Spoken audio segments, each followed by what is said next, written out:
La batalla del Cabo Gloucester tuvo lugar entre las fuerzas aliadas y japonesas en el territorio de la isla Nueva Bretaña de Nueva Guinea del 26 de diciembre de 1943 al 16 de enero de 1944 en el Teatro del Pacífico de la Segunda Guerra Mundial.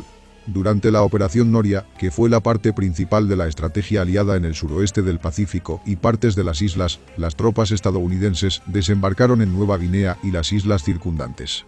En la Operación Strike, la primera división de infantería de los Estados Unidos aterrizó en Nueva Bretaña para capturar 2 aeródromos japoneses defendidos por la 17 División de Infantería japonesa. Este fue el segundo desembarco de la primera División de Infantería de Marina durante la guerra después de campaña Guadalcanal. La principal operación de desembarco tuvo lugar el 26 de diciembre de 1943, cuando los marines estadounidenses desembarcaron en ambos lados de la península. El aterrizaje en el oeste fue pensado como una distracción, ya que los paracaidistas tuvieron que cortar la carretera costera cerca de Tawali para restringir la libertad de movimiento de los japoneses. La fuerza principal aterrizó en la parte oriental y se trasladó al norte hacia los aeródromos japoneses.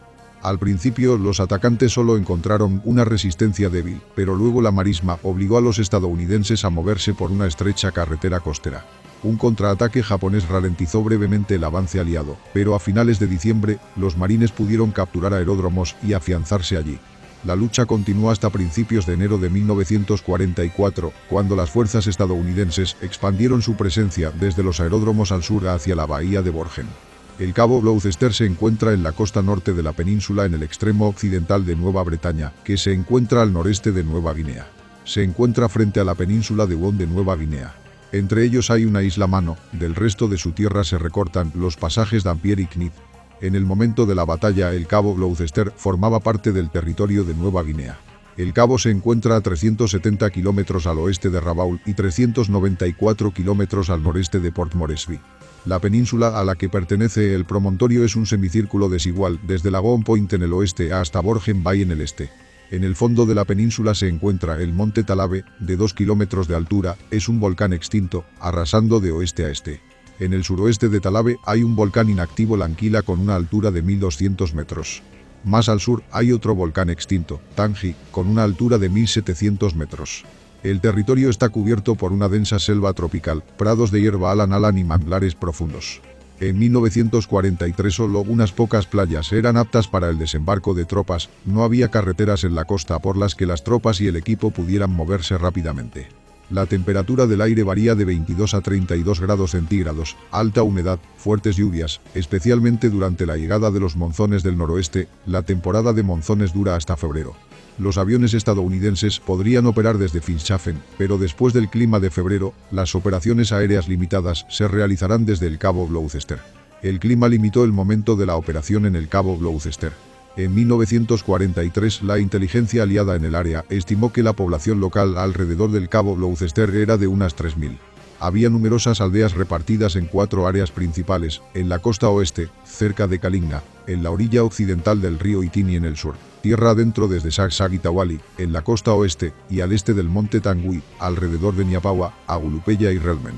Antes de la invasión japonesa de Nueva Bretaña en 1942 en el Cabo Gloucester había 2 misiones europeas, la misión católica romana en Kalinga y la misión anglicana en Sagsag. Antes de la guerra, se instaló un lugar de aterrizaje en una llanura relativamente plana en el punto más alto de la península. Después de la invasión japonesa de Nueva Bretaña a principios de 1942, se amplió el lugar de aterrizaje y se construyeron 2 pistas de aterrizaje, la mayor de las cuales tenía 1200 metros de largo. El reconocimiento aliado evaluó el área como inadecuada para el desarrollo a gran escala, los arrecifes en el sur, oeste y norte impedían el movimiento de grandes barcos, no había fondeaderos protegidos adecuados para grandes barcos. Varias áreas adecuadas para tales embarcaciones estaban abiertas desde el mar y no se consideraron durante todo el año, sino que estaban influenciadas por los cambios de estación. Sin embargo, las embarcaciones pequeñas podrían navegar a lo largo de la costa. Borgen Bay se ha convertido en un trampolín para los viajes en barcaza entre el continente de Nueva Guinea y la principal base japonesa en Rabaul en el extremo oriental de Nueva Bretaña. A finales de 1943, después de intensos combates, la situación en Nueva Guinea había cambiado a favor de los aliados. Los planes para el ataque japonés a Port Moresby en 1942 y principios de 1943 fracasaron después de la batalla del Mar del Coral y la campaña por la carretera Cocody. La cabeza de puente japonesa en Bunagona fue posteriormente destruida, aunque costó mucho. Los japoneses se vieron obligados a abandonar la lucha por Guadalcanal y los aliados despejaron el área de Salamaua.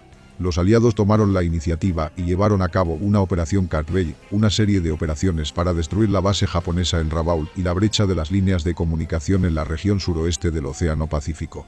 La operación se planeó como preludio del ataque a Filipinas entre 1944 y 1945. El 16 de septiembre de 1943 los australianos capturaron a Lee, inmediatamente después de que comenzara la captura de la península de Guam para capturar la ciudad de Finschhafen antes del lanzamiento a Saigon. Además, los aliados lanzaron una ofensiva contra Madan desde Lee a través de Markham y el Valle de Rama. Con el comienzo de la ofensiva en la península de Guam, el mando aliado decidió asegurar el flanco, que descansaba contra los estrechos de Vitiaz y Dampira, de la amenaza de los japoneses en Nueva Bretaña. El 22 de septiembre de 1943, el general Douglas MacArthur ordenó la Operación Destreza, la invasión de Nueva Bretaña. La operación se planificó en varias etapas. Los aliados recurrieron a una amplia maniobra para proteger la parte occidental de la isla hasta la línea Gasmat-Talasea en la costa norte. Este plan incluía la Operación Bacander, un aterrizaje en el Cabo Gloucester con el objetivo de capturar y posteriormente explotar 2 aeródromos militares japoneses. Posteriormente la amenaza creció y aumentó el aislamiento de la principal base japonesa en Rabaul, que se convirtió en blanco de potentes bombardeos aéreos en octubre y noviembre para neutralizar la guarnición de la base sin necesidad de asaltarla. El segundo objetivo era garantizar el libre paso de los barcos aliados a través de los estrechos que separan Nueva Bretaña y Nueva Guinea. Los comandantes aliados discutieron sobre la necesidad de invadir Nueva Bretaña. El teniente general George Kenney, comandante de la Fuerza Aérea Aliada en el Southwest Pacific Theatre, creía que no había necesidad de aterrizar en el Cabo Gloucester. Llevará demasiado tiempo expandir los aeródromos capturados y el ritmo del avance aliado demostrará rápidamente la inutilidad de los aeródromos. Sin embargo, los comandantes del ejército y la marina consideraron necesario garantizar la seguridad del paso de los convoyes por el estrecho de Vitiaz para apoyar las operaciones en el oeste de Nueva Guinea y en el norte. El desembarco en Gasmat fue posteriormente cancelado y reemplazado por un aterrizaje de sabotaje en Araba, donde, según el plan, era necesario equipar la base de barcos rápidos RT. Los japoneses creían que los aliados no pasarían por alto a Rabaul cuando atacaran el perímetro japonés interior y mantuvieron fuerzas significativas para defenderlo, reduciendo así las fuerzas disponibles para defender el oeste de Nueva Bretaña. La responsabilidad de la captura del oeste de Nueva Bretaña se asignó al sexto ejército del teniente general Walter Kruger, ejército del Álamo. Para la operación en el Cabo Gloucester, los estrategas estadounidenses asignaron la primera división de infantería de marina bajo el mando del mayor general William Rupertus, que había luchado previamente en Guadalcanal. Para la primera división, esta operación sería el segundo desembarco en el curso de la guerra. El plan original requería fuerzas de asalto aerotransportadas del 503 Regimiento de Paracaidistas cerca de los aeródromos, junto con 2 fuerzas de asalto anfibio a cada lado de la península. 2 batallones del 7º Regimiento de la Infantería de Marina iban a atacar los aeródromos de la costa norte de la bahía de Borgen, el resto bloqueando las rutas de entrada y salida a lo largo de la costa opuesta en Tawali. Sin embargo, la operación aerotransportada se canceló debido a preocupaciones sobre el hacinamiento y posibles retrasos climáticos. Para compensar la deficiencia, se incrementaron las fuerzas anfibias. Las principales fuerzas asignadas al asalto procedían del 7º Regimiento de Infantería de Marina, Coronel Julian Frisbee, reforzadas por el 1er Regimiento de Infantería de Marina, Coronel William Wellin. La reserva estaba formada por el 5º Regimiento de Infantería de Marina, Coronel John Selden. El apoyo de artillería fue proporcionado por el 11 Regimiento de la Infantería de Marina, Coronel Robert Pepper, más tarde Coronel William Harrison. Las tropas se dividieron en 3 equipos de combate designados A, B y C. 5º Regimiento, A, 1er Regimiento, B y 7º Regimiento, C. A mediados de 1943, las unidades de la Primera División de Infantería de Marina todavía estaban en Australia, pero fueron retiradas de allí después de la campaña de Guadalcanal. Al mismo tiempo, en agosto y septiembre, se llevaron a cabo aterrizajes de prueba alrededor de la bahía de Port Phillip antes de que la división se trasladara a puntos de reunión avanzados en Nueva Guinea. Sin embargo, la mayor parte del equipo anfibio aliado se asoció con la participación en operaciones cerca de la península de Guam, lo que limitó el ejercicio hasta noviembre de 1943. Los equipos de combate se trasladaron a 3 puntos de reunión: Milne Bay, Cape Sudestigo o de New Island. En diciembre de 1943 se llevaron a cabo más desembarcos de prueba alrededor de la bahía de Taupota, antes de su concentración en el cabo sudeste en la bahía de Oro, al sureste de Buna. Las tropas estadounidenses se opusieron a partes de la 17 División, el teniente general Yasushi Sakai, que sirvió en China antes de ser transferida a Nueva Bretaña en octubre y noviembre de 1943. Esta fuerza denominada Grupo Matsuda, comandada por el mayor general Iwao Matsuda, estaba formada por la 65 Brigada, a la que estaban adscritos los 53 y 141 regimientos de infantería y partes del 4º Grupo Naval. Estas tropas fueron apoyadas por artillería de campo y antiaérea y una variedad de refuerzos, incluidos zapadores y señalizadores. Antes de la batalla había 3.883 hombres cerca del cabo Gloucester. La sede de Matsuda estaba ubicada en Kalinga a lo largo del ferrocarril costero que va al noroeste del monte Talabe a 8 kilómetros del cabo Gloucester. Después del bombardeo aliado antes de la batalla, el cuartel general fue trasladado a Egaropu, más cerca de la bahía de Borgen. El cuartel general en Kalinji fue ocupado por el coronel Koki Sumiya, comandante del 53 Regimiento de Infantería, que defendió los aeródromos con las fuerzas del 1er Batallón del regimiento con el apoyo de 2 batallones de artillería, una compañía de armas pesadas y un antiaéreo. Batallón de Artillería. El 2º Batallón del 53 Regimiento de Infantería estaba en reserva en Nakaropa, mientras que el 141 Regimiento, coronel Kenshiro Katayama, estaba en el extremo sur en Cape Busin. En el momento del aterrizaje en el promontorio Gloucester, la capacidad de combate de las partes japonesas disminuyó debido a enfermedades causadas por un suministro y entrega insuficientes a través de barcazas costeras de supresión. El apoyo aéreo fue proporcionado por la 11 Flota Aérea y la 6ª División Aérea. La fecha de desembarco en el cabo Gloucester se fijó para el 26 de diciembre. Los estrategas decidieron disponer antes del inicio de la operación un depósito de municiones suficiente para un mes de hostilidades cerca de la Bahía de Oro. Se decidió entregar la carga antes del 16 de diciembre y transportarla desde allí hasta el cabo Gloucester según sea necesario en los barcos de desembarco. El día anterior al desembarco comenzaron las operaciones auxiliares. El 112 Regimiento de Caballería del Ejército de los Estados Unidos aterrizó en Arabia para abrir un camino para los refuerzos y suministros japoneses de este a oeste y para desviar la atención del enemigo de los desembarcos en el cabo Gloucester. El desembarco en Arabia desvió alrededor de 1.000 militares japoneses del cabo Gloucester. Unos meses antes del desembarco de las fuerzas aliadas, principalmente la 5ª Fuerza Aérea USAF, atacaron el área alrededor de los aeropuertos y a lo largo de las llanuras costeras entre el cabo Gloucester y los Nats al sur de la bahía de Borgen. Las fortificaciones japonesas fueron destruidas, los aeródromos alrededor del cabo Gloucester fueron desactivados en noviembre. El total de aviones estadounidenses realizó 1.845 incursiones en el cabo Gloucester, gastando casi 3 millones cartuchos y 3.926 toneladas de bombas. También unos días antes del aterrizaje, Airsols, comando aliado en las Islas Salomón, realizó varias misiones de distracción, centrándose en aeródromos japoneses alrededor de Rabaul, mientras la aviación naval bombardeaba Kabien.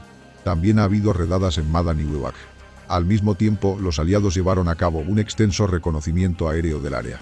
Entre septiembre y diciembre de 1943 varios equipos de infantes de marina, exploradores de Alamo y observadores costeros australianos desembarcaron 3 veces desde barcos RT en varios puntos, excluyendo la bahía de Borgen. Los planes de defensa japoneses se centraron en mantener el sector del aeródromo. Se construyeron búnkeres, trincheras y posiciones fortificadas a lo largo de la costa hacia el oeste y el este.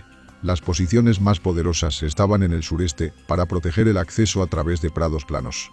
A los pies del monte Talabe se construyó un complejo, desde el cual se abrió una excelente vista de los aeródromos, defendida por un batallón de infantería con el apoyo de tropas auxiliares y varios cañones. En el este de la península, las playas alrededor de Silimati, rodeadas de pantanos impenetrables, se quedaron en gran parte sin fortificaciones. El esquema defensivo japonés implicaba mantener varias alturas, objetivos de altura y alturas número 660 y mantener el control sobre las carreteras costeras, lo que hizo posible transferir fuerzas rápidamente en respuesta a una ofensiva enemiga. El comando aliado planeó aterrizar en varios puntos a ambos lados del cabo Gloucester, este y oeste de la península, y luego avanzar hacia el norte hasta los aeródromos del cabo Gloucester. El último ejercicio se llevó a cabo el 21 de diciembre, tras lo cual en la mañana del día de Navidad las tropas se embarcaron en barcos en la bahía de Oro y cabo Cretin, cerca de Finschhafen. El convoy, Grupo de Combate 75, fue dirigido por el contraalmirante Daniel Barbier. El grupo constaba de 9 APD, transportes rápidos, 19 lanchas de desembarco de infantería, LCI, 33 buques de desembarco de tanques, LST, 14 lanchas de desembarco, LCM, y 12 lanchas de asalto, lanchas de desembarco de tanques. El grupo estuvo acompañado por 12 destructores, entre los que se encontraba el destructor insignia Cunningham cerrar paréntesis 3 dragaminas y 2 vehículos anfibios, Duku, transportado a bordo de lanchas de desembarco. Estos 2 Duku necesitaban apoyar el desembarco de tropas en el oeste, mientras que los 2 LCI se han modificado para apoyar los desembarcos en el este. Las tropas estaban estacionadas a bordo del APD y se cargó en el LST, equipo pesado que incluía excavadoras, tanques y camiones. Para el suministro de las tropas de asalto se asignaron raciones de alimentos durante 20 días, para las tropas que desembarcan posteriormente, durante 30 días. Ambos grupos llevaban 3 cartuchos de munición. La capacidad de municiones de las fuerzas de defensa aérea se calculó durante 5 días. Sin embargo, no había suficiente espacio en los barcos y en algunos casos estos planes no se llevaron a cabo. Para acelerar la descarga y reducir la congestión en las playas del este, se aplicó un esquema de suministro móvil. Las cargas se cargaron directamente en 500 unidades de camiones de 2,5 toneladas. Los camiones debían llegar a tierra con el primer escalón, tropas de asalto, desembarcando por la mañana. Podrían salir directamente de las bodegas del LST y transferir la carga a varios puntos y luego abordar el LST nuevamente, en el que el segundo escalón, tropas posteriores, llegará al mediodía. Cada vehículo y varios LST tenían equipos médicos, incluidos médicos y enfermeros. Se suponía que formaban una cadena de evacuación para trasladar a los heridos al cabo sudeste, donde se equipó un hospital flotante con 88 camas a bordo del LST, que se suponía que se convertiría en un punto de transferencia para los heridos antes de que fueran entregados a los hospitales de la base costera. El grupo de batalla fue escoltado por cruceros y destructores estadounidenses y australianos del grupo de batalla 74, bajo el mando del contraalmirante Victor Crutchley abrir paréntesis Royal British Navy cerrar paréntesis. El convoy a una velocidad de 12 nudos atravesó el estrecho de Bitiaz, en dirección al cabo Gloucester, atravesó las islas Rook y Sakar. Durante esta campaña, las lanchas patrulleras aliadas operaron en los accesos norte y oeste al estrecho de Dampier y la costa sur de Nueva Bretaña. Un avión de reconocimiento japonés notó el avance del convoy, al igual que un observador japonés de Yarkand. Como resultado, el comandante de la flota del sureste de Japón, el almirante Shinichi Kusaka, concluyó erróneamente que el convoy se dirigía al Araba como refuerzos y ordenó un poderoso ataque aéreo con 63 cazas Zero y 25 bombarderos de Rabaul. La operación principal comenzó en la mañana del 26 de diciembre con un bombardeo desde buques de posiciones japonesas en el Cabo, seguido de ataques aéreos de las fuerzas aéreas de Estados Unidos y Australia. Para el apoyo aéreo, se asignaron 14 escuadrones del primer grupo de combate aéreo, bajo el mando del general de brigada Frederick Smith, 9 escuadrones de bombarderos y 5 escuadrones de ataque. Además, varios escuadrones de cazas estaban en patrullas de combate para mitigar la amenaza de los aviones japoneses. Un escuadrón cubrió un convoy adecuado, 3 cubrieron las zonas de desembarco y otros cubrieron barcos que debían partir por la tarde.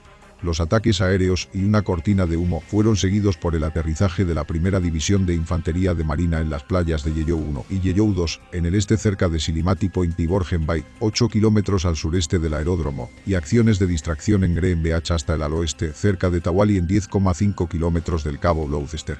La fuerza principal aterrizó en Silimati Point, mientras que solo un batallón aterrizó en el oeste. Los soldados se tomaron del cabo sudeste a bordo del APD y se desembarcaron en tierra desde lanchas de desembarco y una variedad de barcos, incluidos el LST y el LCI, y el desembarco de diversión en Tawali, Green Beach, en la costa de la península bañada por el estrecho de Dampira. Fue asignado al equipo de aterrizaje 21, compuesto por el segundo batallón del primer regimiento de infantería de marina con una batería de artillería del 11 regimiento de infantería de marina.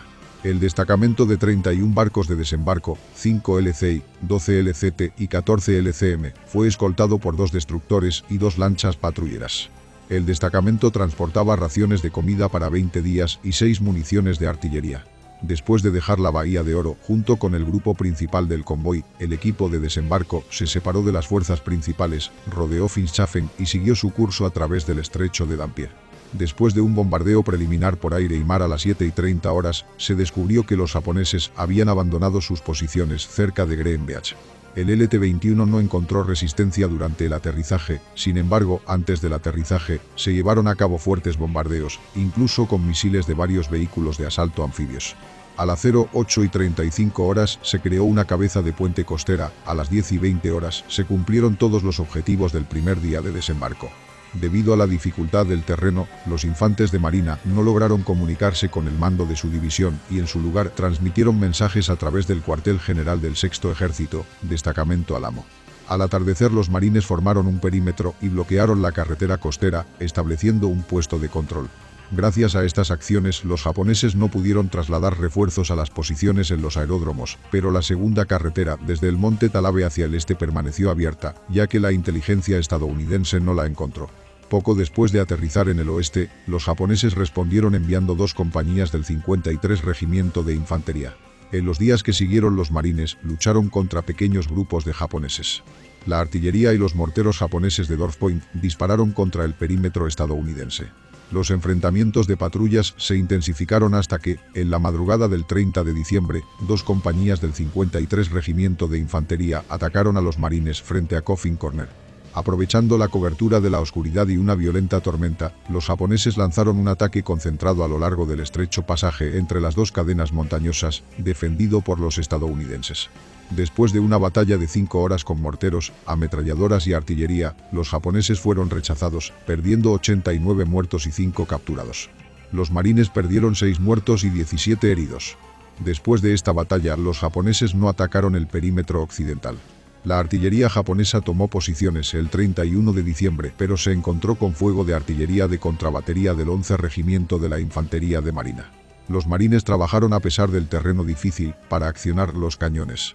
Aunque los japoneses tendían a evitar el contacto ya que la mayoría de sus fuerzas se retiraban para apoyar los combates en la costa este, los enfrentamientos entre patrullas continuaron a principios de enero de 1944, cuando los japoneses lucharon contra una patrulla de la compañía del 5º Regimiento de la Infantería de Marina en Kapedorf, que se trasladó tierra adentro. Desde la cabeza de Puente del Este, los heridos junto con equipo pesado fueron enviados en barcos el 11 de enero, ya que el mal tiempo los había impedido anteriormente. Más tarde, el LT-21 se trasladó al este hacia los aeródromos y derribó a los japoneses desde su posición. El 13 de enero, el LT-21 se unió a las fuerzas principales, que capturaron los aeródromos a finales de diciembre. Los marines trabajaron, a pesar del terreno difícil, para accionar los cañones. Aunque los japoneses tendían a evitar el contacto ya que la mayoría de sus fuerzas se retiraban para apoyar los combates en la costa este, los enfrentamientos entre patrullas continuaron a principios de enero de 1944, cuando los japoneses lucharon contra una patrulla de la compañía del 5º Regimiento de la Infantería de Marina en Kapedorf, que se trasladó tierra adentro desde la cabeza de Puente del Este. Los heridos junto con equipo pesado fueron enviados en barcos el 11 de enero, ya que anteriormente esto se vio obstaculizado por el mal tiempo. Más tarde, el LT-21 se trasladó al este hacia los aeródromos y derribó a los japoneses desde su posición. El resto del grupo de combate 76, que consta de 9 APD, 14 LC y 33 LST, fue enviado a la costa este, playas Amarilla 1 y Amarilla 2. El primero en aterrizar fue el 7º Regimiento de la Infantería de Marina con la tarea de capturar el punto de apoyo costero, mientras que el 1er Regimiento de la Infantería de Marina, del que se asignó un destacamento más pequeño que el batallón para la distracción en Tawali, iba a seguir al 7º Regimiento después del asalto inicial y pasar por las líneas del 7º Regimiento para seguir avanzando hacia el norte en dirección al aeródromo. El 5º Regimiento de Infantería de Marina permaneció a bordo como comandante de la reserva y solo pudo intervenir bajo las órdenes del Kruger. Antes de que el grupo de batalla se pusiera en posición al amparo de la oscuridad, se marcaron y despejaron los accesos a la playa. A las 6 horas, 1 hora y 45 minutos antes de la hora N, comenzó el bombardeo de un poderoso barco. Los cruceros dispararon contra objetivos en aeródromos, playas y alturas objetivo. Con el inicio de la hora H, los destructores de escolta se unieron al bombardeo, seguido de un bombardeo coordinado minucioso. 5 escuadrones de B-24 y un escuadrón de B-25 atacaron Targetille. La primera ola de paracaidistas aterrizó desde APD y se transfirió a 12 lanchas de desembarco LCBP, 6 de ellos fueron al Amarillo 1, los otros 6 al Amarillo 2. Cuando los APD se retiraron, los LCBP comenzaron a moverse hacia la costa. Después de que el B-25 dio un golpe final, los 2 LCI, equipados con misiles, se colocaron en los flancos y comenzaron a bombardear las fortificaciones costeras. El humo que se elevó del bombardeo de Target oscureció las playas y los accesos y obstaculizó brevemente el aterrizaje. Algunas unidades aterrizaron en el lugar equivocado. Sin embargo, la primera ola aterrizó en amarillo 1, un minuto después de la hora H, y 2 minutos más tarde en amarillo 2. No hubo resistencia en las cercanías de estas dos playas, pero un pequeño destacamento del 3er Batallón del 7º Regimiento de Infantería de Marina, por error aterrizó 270 metros al noroeste del sector amarillo 1, luego de lanzarse a través de densos matorrales en un intento de encontrar una carretera costera, cayó bajo fuego de ametralladora desde una distancia máxima de varios búnkeres. En el transcurso de la mañana, las tropas subsecuentes del 1er Regimiento de Infantería de Marina desembarcaron y marcharon a través del 7º Regimiento para comenzar su avance hacia el norte hacia los aeródromos.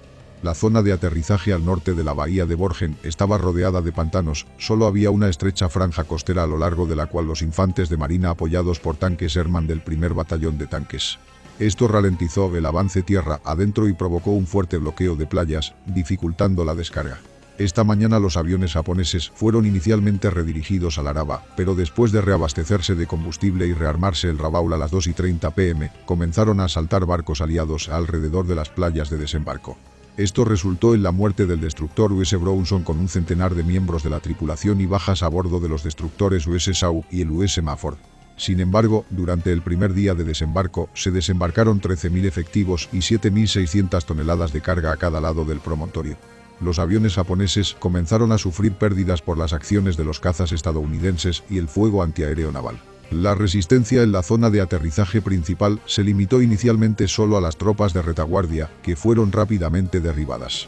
Un contraataque apresurado, lanzado por el 2º Batallón del 53 Regimiento de Infantería, Mayor Shinichi Takabe, que se había acercado desde Nakaropa, duró todo el día y la noche del primer día del desembarco y cayó principalmente contra el 2º Batallón del 7º Regimiento de la Infantería de Marina al mando del Teniente Coronel Odei Konori. Al final del 7º Regimiento de Infantes de Marina tomó la cabeza de puente, el 11 Regimiento de Infantería de Marina descargó la artillería, y el 1er Regimiento de Infantería de Marina inició el lento avance hacia el norte, extendido en una larga columna a lo largo de la estrecha carretera.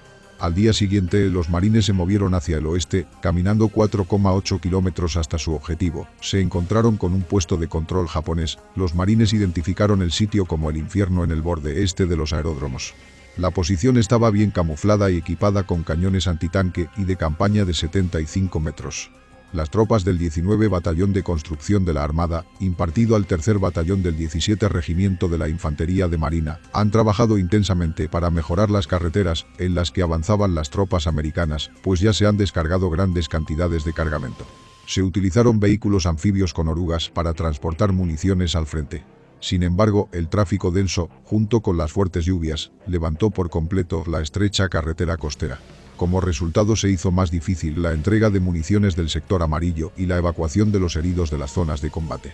El 28 de diciembre se organizó un segundo sector de desembarco, Goluboy, 6,4 kilómetros más cerca del campo de batalla para acortar la ruta seca de entrega de carga. Al mismo tiempo, vehículos blindados estadounidenses atacaron y atravesaron el puesto de control japonés. Los infantes de marina perdieron 9 muertos y 36 heridos, los japoneses perdieron al menos 266 soldados. El 5º Regimiento de Infantería de Marina, que estaba en reserva, fue llevado a tierra durante el desembarco inicial del 29 de diciembre. Durante el desembarco hubo cierta confusión, ya que en el último minuto el regimiento recibió una orden de aterrizar en el sector azul, en lugar del amarillo 1 y 2. Como resultado, el regimiento fue desembarcado en ambos sectores. Los soldados que desembarcaron en los sectores amarillos se vieron obligados a caminar o viajar en camiones hasta el sector azul. Después del desembarco, el 5º Regimiento emprendió una maniobra de flanqueo hacia el suroeste, mientras que el 1er Regimiento continuaba su avance a lo largo de la costa. Al final del día, los marines habían atravesado las defensas japonesas y capturado la mayor parte del aeródromo. Los ataques aéreos japoneses cesaron el 29 de diciembre después de que comenzara el mal tiempo. Después de eso, la actividad de los aviones estadounidenses alrededor de Rabaul aumentó, lo que impidió los ataques aéreos japoneses en el Cabo Gloucester. Durante los últimos días de diciembre, los infantes de marina tomaron el aeródromo y ampliaron su perímetro para incluir una característica clave del área. Una cresta pronunciada 1.400 metros al sur de la pista 2 que se extiende de norte a sur. A principios de enero, una compañía del 2º Batallón del 5º Regimiento de Infantería de Marina estableció un enlace con la cabeza de puente occidental en el distrito de Cape d'Orfe en la costa occidental. A las pocas semanas de capturar el aeródromo, las fuerzas estadounidenses se trasladaron al sur de la bahía de Borgen para expandir el perímetro más allá del alcance de la artillería japonesa. Durante este tiempo, el 5º y 7º regimientos de infantería de marina lucharon contra los remanentes de los 53 y 141 regimientos de infantería japoneses que, después del desembarco estadounidense inicial, marcharon hacia el norte desde Cape Busin a través de un terreno difícil. El 2 de enero tuvo lugar una feroz batalla cerca del río Samu Beach, cuando los marines que avanzaban tropezaron con un destacamento japonés del 53 regimiento, bien fortificado y disfrazado en la densa jungla. Los marines fueron detenidos y atrincherados junto al río. Al día siguiente, una compañía reforzada del 141 Regimiento de Infantería contraatacó sin éxito a las fuerzas estadounidenses en Targetillo. Nuevas batallas estallaron cerca del río Suicide. Los japoneses opusieron una tenaz resistencia, pero los estadounidenses lograron superarla el 4 de enero con el apoyo de tanques y artillería. Después de reagruparse el 5 de enero, las fuerzas estadounidenses capturaron la cordillera de Aogiri y el 6 de enero la colina 153, después de lo cual tuvo lugar una batalla en una colina cerca de la colina 660. El avance de los marines se vio frenado por el mal tiempo, el terreno accidentado y la resistencia japonesa. El 16 de enero de 1944, después de 3 días de combates, los marines estadounidenses tomaron la posición, perdiendo 50 soldados en muertos. Los japoneses mataron a 200 soldados. La caída de la brecha puso fin a las acciones defensivas japonesas en zonas de Cabo Gloucester y Golfo Borgen. Después de eso, Matsuda retiró sus tropas, 1.100 soldados, cediendo territorio y un puesto de mando intacto a los estadounidenses. El 27 de diciembre de 1943, el jefe de zapadores y sus hombres desembarcaron. El 30 de diciembre inspeccionaron 2 aeródromos japoneses. Los zapadores descubrieron que los aeródromos estaban cubiertos de hierba a metros de altura y que los japoneses ni siquiera intentaron construir los sistemas de drenaje requeridos o remodelar las pistas. Decidieron no hacer nada con la primera página y concentrarse en la segunda página. El 2 de enero llegó el Batallón de Zapadores de Aviación 1913, el 10 de enero, el 864, el 17 de enero, el 841. Las horas de trabajo de los zapadores se limitaron hasta el 8 de enero de 1944 por horas de luz debido a la decisión del comandante del grupo de batalla de oscurecerse y ser fuerte y prolongado, pasando del 27 de diciembre de 1943 al 21 de enero de 1944, cayeron 254 milímetros de precipitación semanalmente. Los estadounidenses excavaron tierra que consistía principalmente en humus de pasto a una profundidad de 91 a 183 centímetros de 2/3 del área e hicieron un terraplén, sustrato, de ceniza volcánica roja, que tuvo que ser transportada desde la fuente más cercana a 13 kilómetros del lugar de trabajo. Las esteras de Marston se colocaron encima, que comenzó a llegar recién el 25 de enero de 1944, lo que provocó un nuevo retraso. Para el 31 de enero se podían utilizar 1.200 metros de la pista y para el 18 de marzo, la pista de 1.600 metros de longitud estaba completamente terminada. Debido a los obstáculos naturales, no fue posible estirarlo a la longitud estándar total de 1.800 metros, como se planeó originalmente, pero había 4 zonas de alarma de 30 por 229 metros, 80 áreas de estacionamiento, una torre de control, calles de rodaje, vías auxiliares y equipos. Para 4 escuadrones. En enero, aviones Beechcraft y C-47 aterrizaron en Cape Gloucester GDP. El 9 de enero, el comandante del escuadrón de Alamo, el teniente general Walter Krueger y el general de brigada Frederick Smith inspeccionaron el PIB. Según sus estimaciones, el 8º Fighter Group podría haber llegado ya el 15 de enero, lo que no fue fácil, ya que no se completó la construcción de la base aérea. El aeródromo se llenó de aviones de transporte, entregando los materiales necesarios. El 35 Escuadrón de Caza llegó el 13 de febrero y el 80 el 23 de febrero. Las fuertes lluvias hicieron que la suciedad se filtrara a través de los orificios de las lamas de acero y el PIB se volvió resbaladizo. Esto no molestó al 35 Escuadrón de Cazas, que voló los P-40 ligeros y duraderos, pero los pilotos del 80 Escuadrón de Cazas comenzaron a perder sus P-38. El mayor general Ennis Whitehead, comandante de avanzada echelón de la Quinta Flota Aérea, decidió trasladar el 8º Grupo de Cazas a Nazab y reemplazarlo con escuadrones P-40 de la Fuerza Aérea Australiana de la isla Kiribati. El 11 de marzo, el ala 78 de la Fuerza Aérea Australiana comenzó a avanzar hacia el Cabo Gloucester. El Escuadrón 80 llegó el 14 de marzo, el 78 el 16 de marzo y el 75 2 días después. El ala 78 proporcionó apoyo aéreo a la primera división de infantería de marina, ayudó a los barcos RT en el mar y proporcionó una cobertura aérea vital para los convoyes con destino a las islas del Almirantazgo, donde la campaña estaba en marcha. Las operaciones prosiguieron a un ritmo acelerado hasta el 22 de abril, cuando el 78 recibió órdenes de prepararse para una operación anfibia en la isla de Neuoyan, en Jayapur y en la ciudad de Aitape. Para apoyar las operaciones de aviación, se entregaron 18.000 barriles estadounidenses de crudo y un muelle cisterna se conectó a 5 instalaciones de almacenamiento de petróleo. Todo el sistema comenzó a funcionar en mayo de 1944. El 19 Batallón de Construcción Naval construyó postes y riaz, 40 por 160 metros, para transportes de clase Liberty. La construcción se completó en abril de 1944 cuando el 19 Batallón partió hacia las Islas Russell junto con la primera División de Infantería de Marina. Además, un almacén abierto con un área de 74.000 metros cuadrados, un almacén cerrado, 11.000 metros cuadrados, un almacén de refrigeradores con un volumen de 150 metros cúbicos, un hospital con 500 camas, terminado en mayo de 1944, un sistema de abastecimiento de agua con una capacidad de 30.000 galones diarios. A pesar de los problemas con el material de la carretera, se construyeron 56 kilómetros de carreteras de 2 carriles para todo clima, cubiertas de arena, arcilla, ceniza volcánica y guijarros de playa. Se obtuvo madera in situ y el 841 Batallón Aéreo de Zapadores, controlado por aserraderos, produjo 2.400 metros cúbicos de madera aserrada. Durante la batalla por el Cabo Gloucester, los estadounidenses perdieron 310 muertos y 1.083 heridos. Las pérdidas japonesas para el periodo de diciembre de 1943 a enero de 1944 superaron las 2.000 soldados. Como resultado, según el historiador John Miller, el Cabo Gloucester nunca se convirtió en una base aérea importante. Los planes para transferir la 13 Fuerza Aérea se cancelaron en agosto de 1944. Al evaluar el funcionamiento de algunos historiadores, Miller y Samuel Eliot Morison afirmaron que ella tenía una importancia estratégica limitada en el marco de la Operación Noria. Morison llama a la operación una pérdida de tiempo y energía.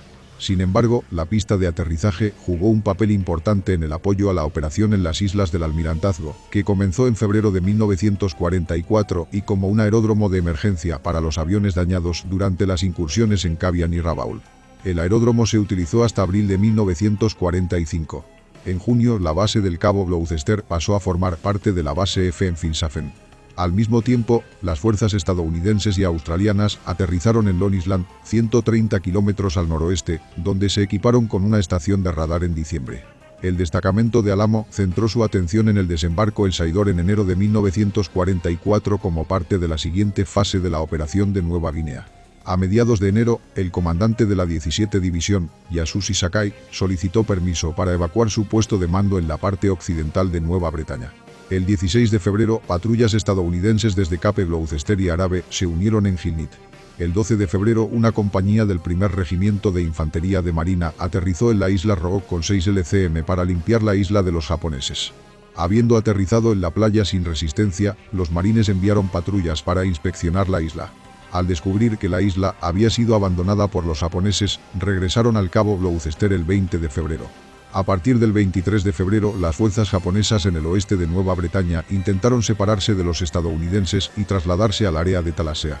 Patrullas marinas para mantener la presión, hubo algunos combates menores en el centro de la isla y a lo largo de la costa norte.